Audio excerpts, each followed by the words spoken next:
Hello everyone, welcome back.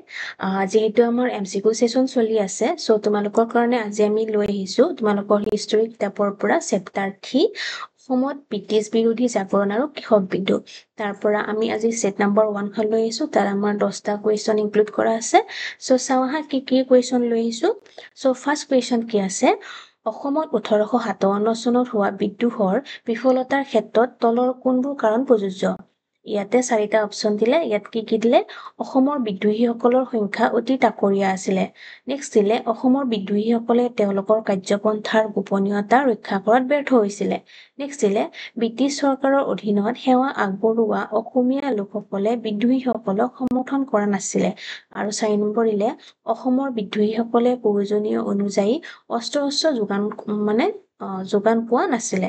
so ইয়াৰ পৰা আমি দেখি গমেই পালো যে গোটেইকেইটা ইয়াৰ ৰাইট হয়। so ৰাইট এনসাৰ কি হ'ব? Number D. Number D right answer. Next question, Dandi যাত্ৰাত মহাত্মা গান্ধীক সহায় কৰা অসমৰ ছাত্ৰগৰাকী আছিল। ইয়াতে কাষত পিকচাৰটো দিয়া আছে। ইয়াতে 4টা অপচন দিলে, কি দিলে, লক্ষীধৰ শৰ্মা, হেমচন্দ্ৰ বৰুৱা, হেমচন্দ্ৰ গোস্বামী, লীলাধৰ বৰুৱা। যেতিয়া মহাত্মা গান্ধীয়ে দাণ্ডি যাত্ৰা ষ্টাৰ্ট কৰিছিলে, তেতিয়া অসমৰ পৰা ছাত্ৰ এজনে সহায় কৰিলে। so সেইজনৰ নাম কি সুধিছে? so ৰাইট এনসাৰ হ'ব লক্ষীধৰ শৰ্মা। নেক্সট কুৱেশ্যন, দাবী আৰু যুক্তি, মণিৰাম দেৱানে অসমত 1857 চনৰ বিদ্ৰোহৰ নেতৃত্ব দিছিল। যুক্তি, মণিৰাম দেৱান এজন সফল প্ৰশাসক আছিল। so ইয়াতে ৰাইট এনসাৰ কি হ'ব?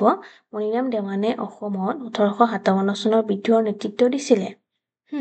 so ইয়াৰে ৰাইট এনসাৰটো হয়, মণিৰাম দেৱান এজন সফল প্ৰশাসক আছিলে।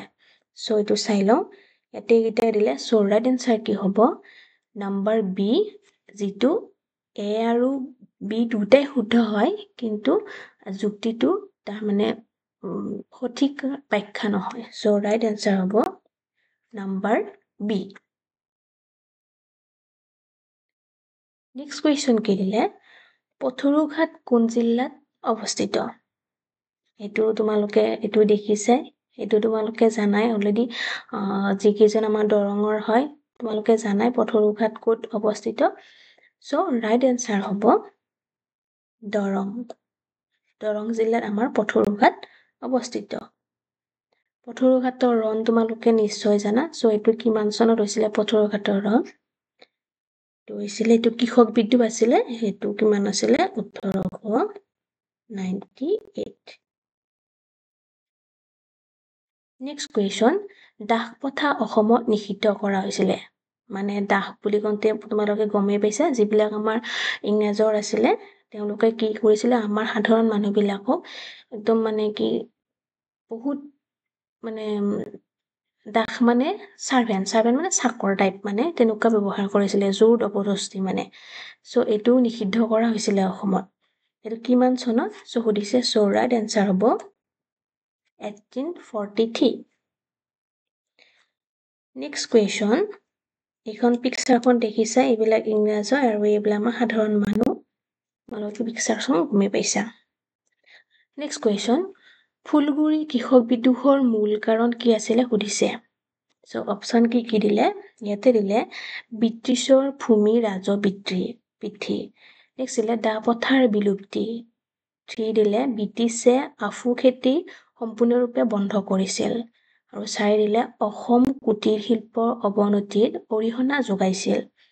so ফুলগুৰি কেতিয়া হৈছিলে? ফুলগুৰি কৃষক বিদ্ৰোহ হৈছিলে 1861ত হৈছিলে ফুলগুৰি বিদ্ৰোহটো, কৃষক বিদ্ৰোহ।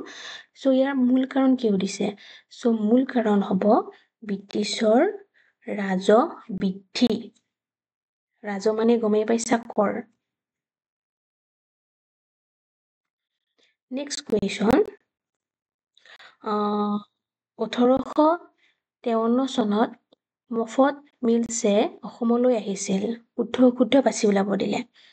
আৰু 1854ত ফুলগুৰিত কৃষক বিদ্ৰোহ সংঘটিত হৈছিলে।